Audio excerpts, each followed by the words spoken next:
Dan di zaman sekarang, di zaman teknologi, di zaman informasi yang begitu pesat gitu dengan cepat, banyak banget orang-orang yang melakukan perkara yang dibenci oleh Allah Subhanahu wa taala. Dan kita tidak tahu gitu, padahal perkara itu dibenci oleh Allah Subhanahu wa taala.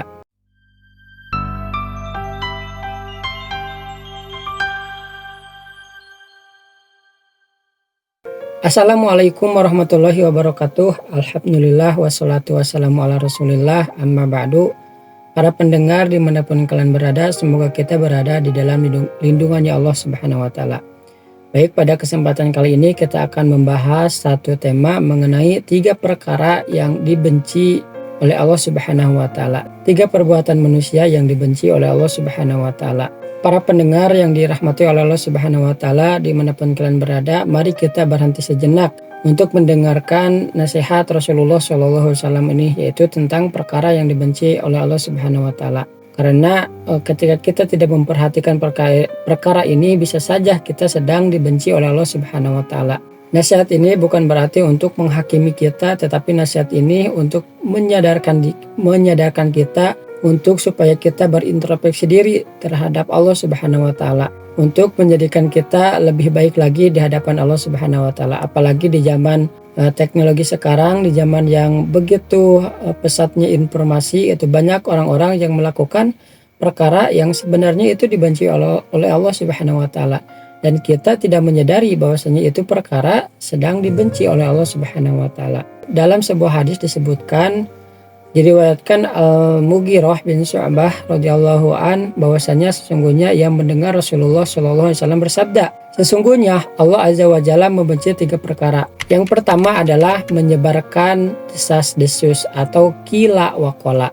Jadi perbuatan pertama manusia yang dibenci oleh Allah Subhanahu wa taala yaitu adalah menyebarkan desas-desus atau qila wa qala. Qila wa qala ataupun desas-desus ini mempunyai beberapa definisi dari beberapa kalangan para ulama.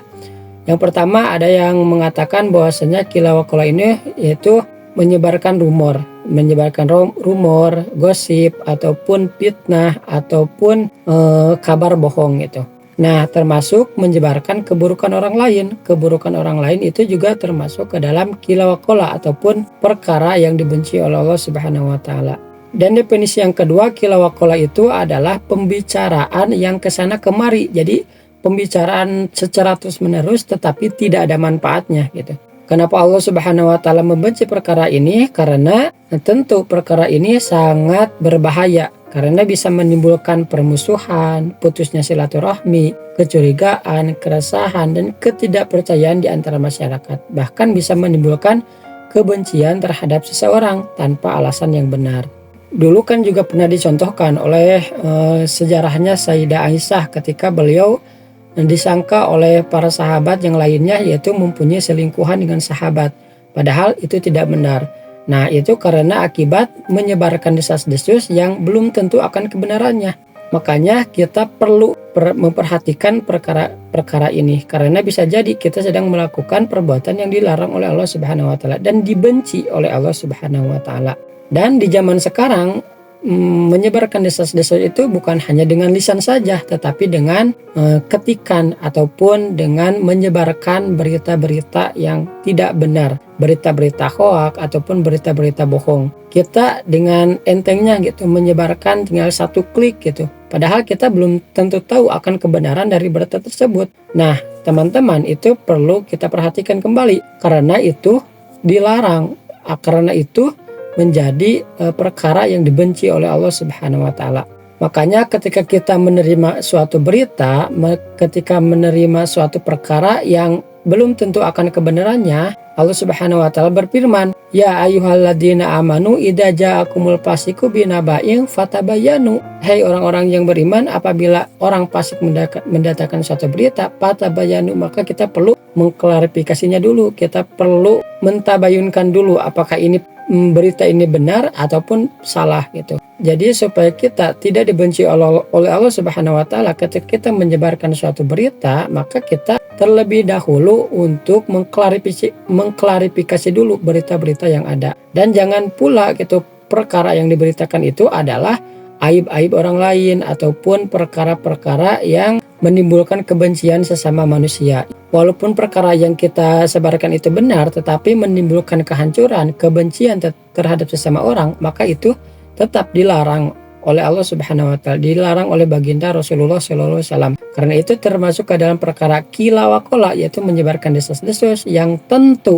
itu dibenci oleh Allah Subhanahu wa taala. Perkara kedua yang dibenci oleh Allah Subhanahu wa taala adalah wa'ido atul mal, yaitu menghambur-hamburkan harta, yaitu boros. Menghambur-hamburkan harta di sini maksudnya adalah ketika kita menggunakan harta secara berlebihan dan melebihi batas kebutuhan. Perkara ini itu tidak ada manfaatnya. Jadi ibaratkan kita membeli satu barang, tetapi barang ini sebenarnya tidak ada manfaatnya. Kita cuma hanya tertrigger oleh gengsi orang lain. Nah, itu termasuk ke dalam perkara yang menghambur-hamburkan harta.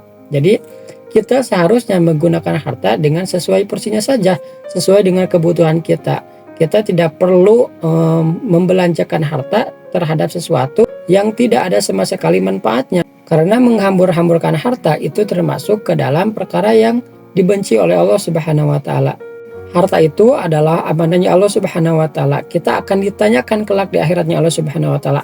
Harta itu kita dapat dari mana, harta itu kita belanjakan untuk apa, itu akan ditanyakan oleh Allah Subhanahu wa taala. Dan termasuk ke dalam definisi menghambur-hamburkan harta adalah ketika kita membiayai hal-hal yang diharamkan oleh Allah Subhanahu wa taala. Misalnya kita membelikan perkara air keras, air minum atau alkohol gitu. Kita cuman membiayainya saja. Nah, itu juga termasuk perkara yang dibenci oleh Allah Subhanahu wa taala. Walaupun kita tidak meminumnya, karena kita pasti akan mendapatkan kebagian dosa dari perkara itu. Itu termasuk ke dalam kategori idaatul mal, yaitu menghambur-hamburkan harta. Adapun apabila kita menginfakkan ataupun sedekah secara berlebih-lebihan seperti yang dilakukan oleh Sayyidina Abu Bakar dahulu gitu, nah itu sangat dibolehkan. Itu tidak termasuk ke dalam menghambur-hamburkan harta. Karena di situ ada kebaikan di dalamnya, karena justru di situ ada kebaikan di dalamnya dan tidak ada kemaksiatan di dalamnya gitu. Tidak digunakan untuk perkara yang tidak sia-sia.